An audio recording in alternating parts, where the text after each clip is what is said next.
Welcome back to another episode of We Lift Big. And if you are watching the YouTube video, you may have noticed that I am in a slightly different position. That is because I am trying out my other microphone and I am messing around just with the camera angles. You might see me move around a little bit in this space, but for the most part, I'm just finding the right angle that most resonates with you all and myself. Anyhow, welcome back. And today I want to share something with you that is very near and dear to my heart. Last week marked the 3-year anniversary that I was diagnosed with blood clots, with specifically pulmonary embolisms, which is blood clots in your lungs. And I want to talk about this today because it was a huge event in my life, one that transformed me in a lot of ways, transformed my perspectives, and was just a really big deal. And I did make videos on this earlier in my channel. If you dive back my channel a couple years, I made a health secret video called My Health Secret and a video called, I think it was called PEs.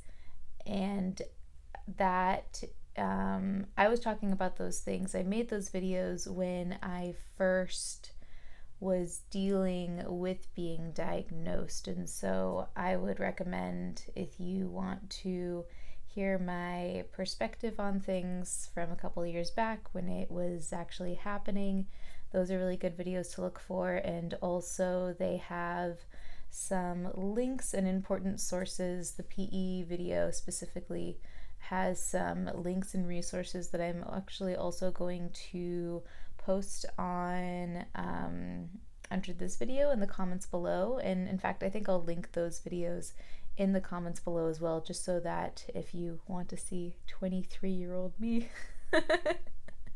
you're more than welcome to do so, and just compare the way that I perceive things now, which is 3 years down the road, versus when I was first going through all of that.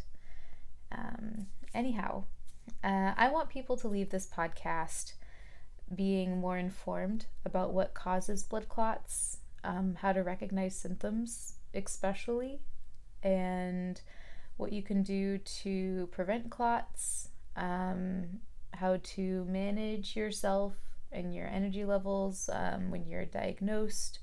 I'll tell you about the blood thinner that I was on and my reactions to that. And just again, how this diagnosis transformed my overall perspectives on life. And so, my story. So from the time I started noticing symptoms to the time I went to the ER, it was about a 2 to 3 day span. And the symptoms initially were some abdominal pain as well as some back pain. And they weren't anything out of the ordinary. I was driving down to LA with my ex. We were going to go visit his family, and I just kind of noticed in the car I was starting to get this kind of like I worked my abs too hard kind of a pain, and a little bit in my back. But again, just, I'm a fitness person. I work out almost every day of my life. Like, it's very natural for me to be extremely sore. And so it didn't seem out of the ordinary to me. It wasn't until about 2 or 3 days later that I don't recall feeling the abdominal pain as much as I was feeling this pain in my, try not to get too close to the mic, in the left side of my neck and shoulder. And that pain was excruciating. There was one point where I actually started crying because it hurt so much. And of course, Bria brain was like, oh my God, I must have really tweaked something. I should go see the chiropractor. And of course, looking back in retrospect, I'm like, oh my God, Bria, how did you not think that this was more weird than it was? But what happened happened, and I perceived it the way I perceived it, and I'm thankful that I went to the ER for it ultimately. So what ultimately led to me going to the ER was I had taken some aspirin because the pain had gotten so bad, and I had to go teach a spin class. And I've always taken ibuprofen or Tylenol for just any sort of pain related thing. And I think this might have been some medical grade aspirin that had been prescribed to my ex. And so we were a little nervous, but I was like, I'm in so much pain. If you think it will work, I'll do it. And so I get 45 minutes into my spin class, and all of a sudden, I just remember getting incredibly nauseous and lightheaded, feeling like I was going to pass out, and feeling this immense amount of chest pressure. And it hadn't yet gotten to the point where it was like excruciating, but it was just very bizarre. Like it felt like someone was taking my ribs and pressing them together, and moderately. Like I say these things and I feel like it sounds severe. I mean, the symptoms were severe, but I don't remember them being like, oh, this is excruciating. Like it just felt like someone was like holding me and stepping on my sternum, just kind of stepping on me, and just standing there. And it was more bizarre than it was threatening to me, or like, oh shit, I need to get this checked out. So I ended up calling my advice nurse through my insurance, and they kind of knew immediately that something wasn't right, and so they said, okay, you need to go to the ER right now. And I'm like, really? Are you sure? Like, I think I'm starting to feel a little bit better. They're like, no, you need to go. And so I had my ex drive me, and we were in the hospital for a few hours, and they ran an EKG, they did blood work. They said, we don't think it's a heart attack, but we do want to get a CAT scan of you because the doctor thinks it could be blood clots. And of course, me and my ex are like, oh, yeah, they gotta check everything. It's fine. Sure. And so they do the CAT scan, and we wait for a couple hours. And at this point, I was still feeling a little off, but I had started to feel a bit better, which was reassuring to me at the time, because I was like, okay, like it was just, I'm allergic to aspirin. I should never take aspirin again. And then the doctor runs into the room and he says, what birth control are you on? And I say, I'm on the NuvaRing. And I'll talk a bit about the NuvaRing and birth control and hormones and all of that a little later in the podcast. But it is important to note that these clots could have been caused by the birth control I was on. And I will dive into that more in a little bit. So anyways, doctor runs out. His assistant comes back in and says, you have multiple blood clots in your left lung. And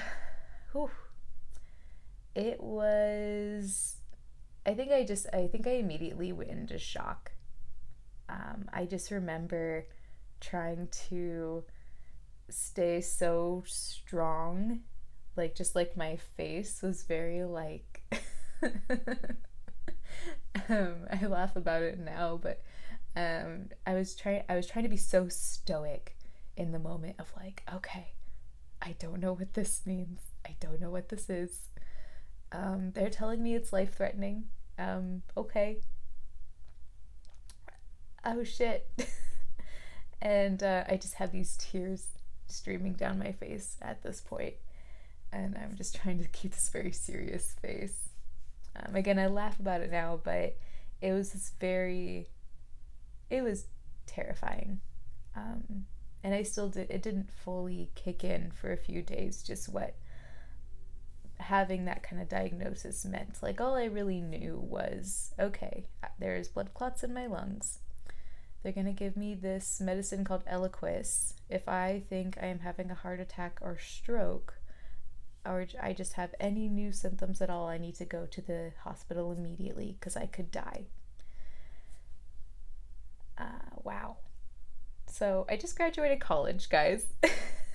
Not now, but when all of this was happening, I had just graduated college.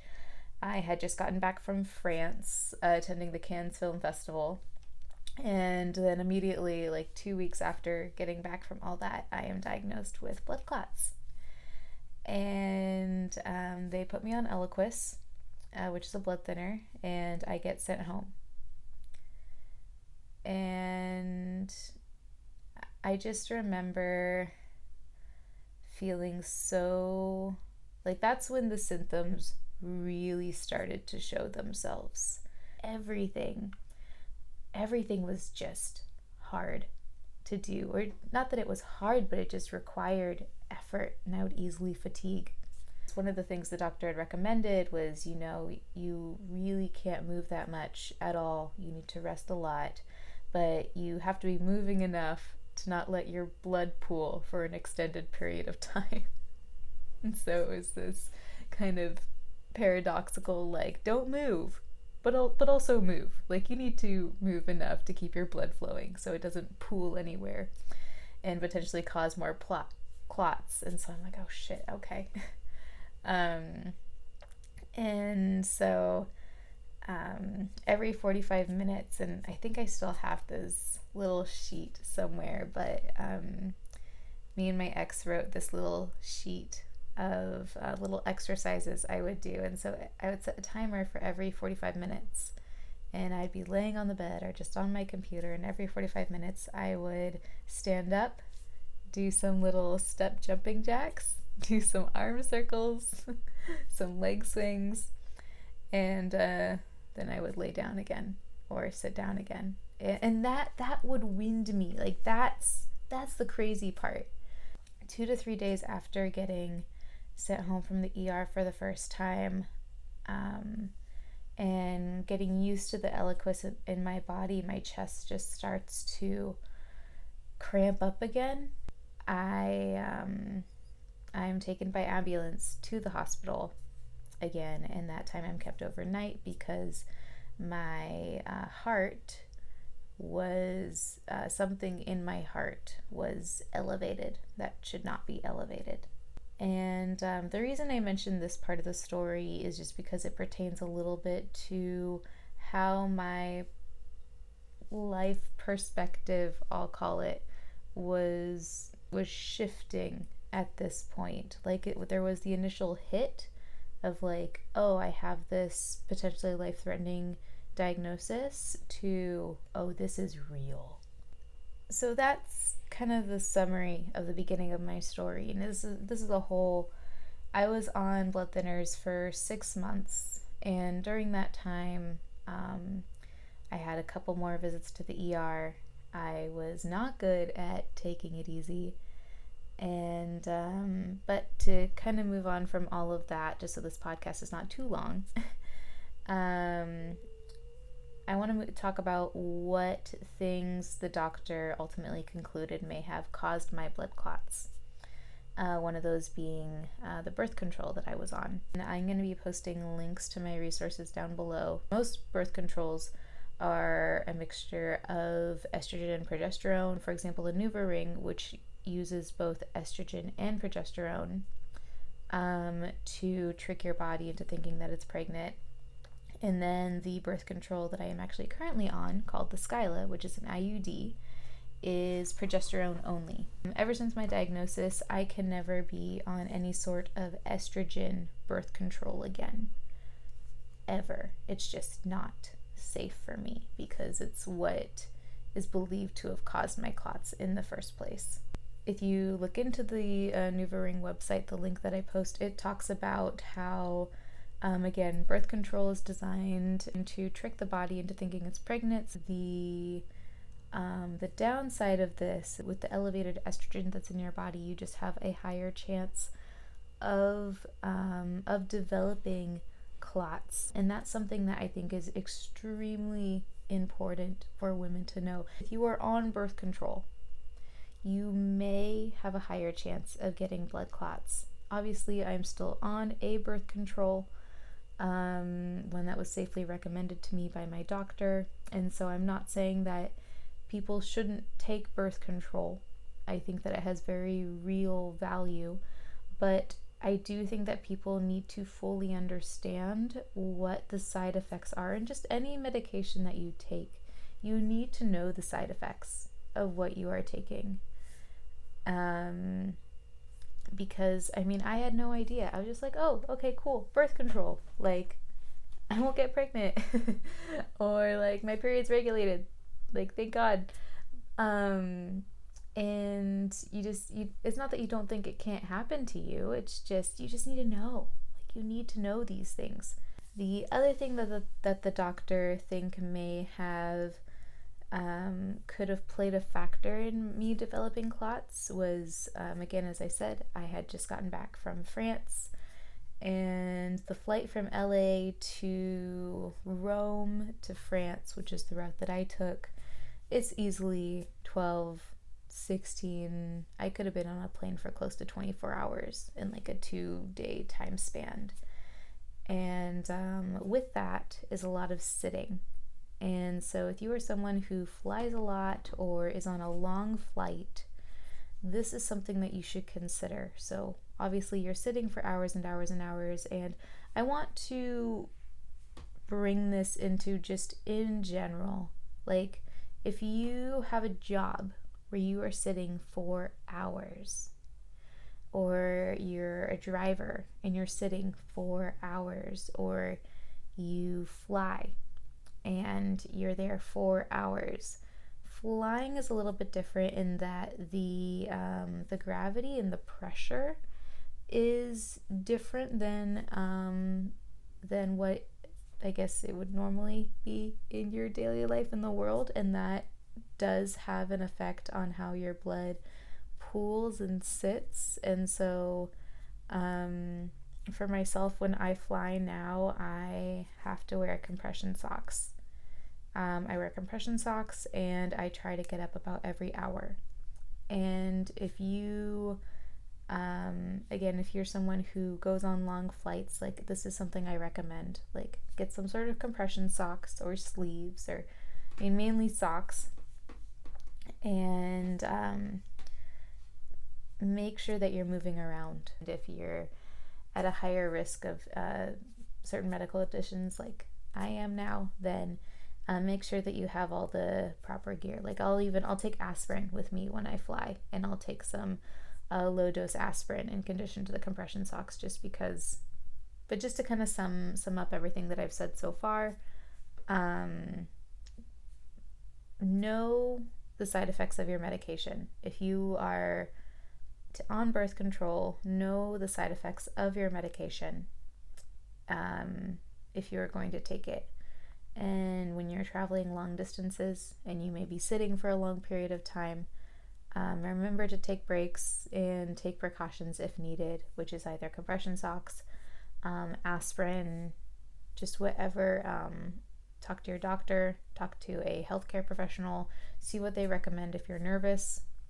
And just a final note on my symptoms. And so, as I mentioned in the beginning of the video, it took me 3 days to ultimately go to the ER from the time that symptoms started taking place.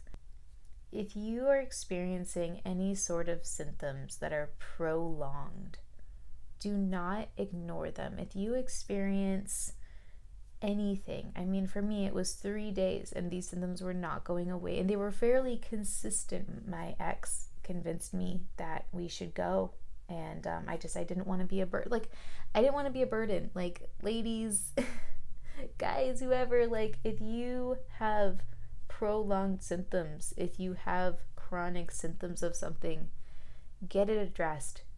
Like, it is not worth your life.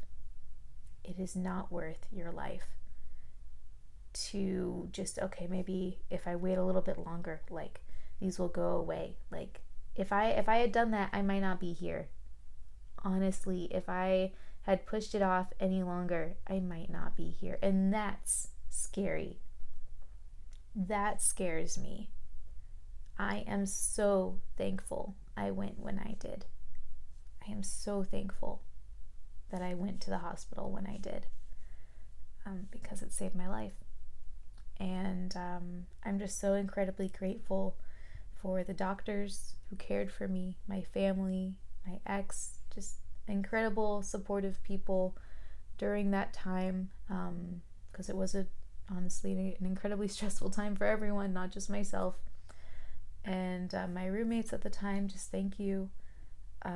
Everyone that was in my life at that time, just thank you for your support and your love and your care, and for being so on top of my health and well-being. I am incredibly thankful for you all, and I want to make sure you know that.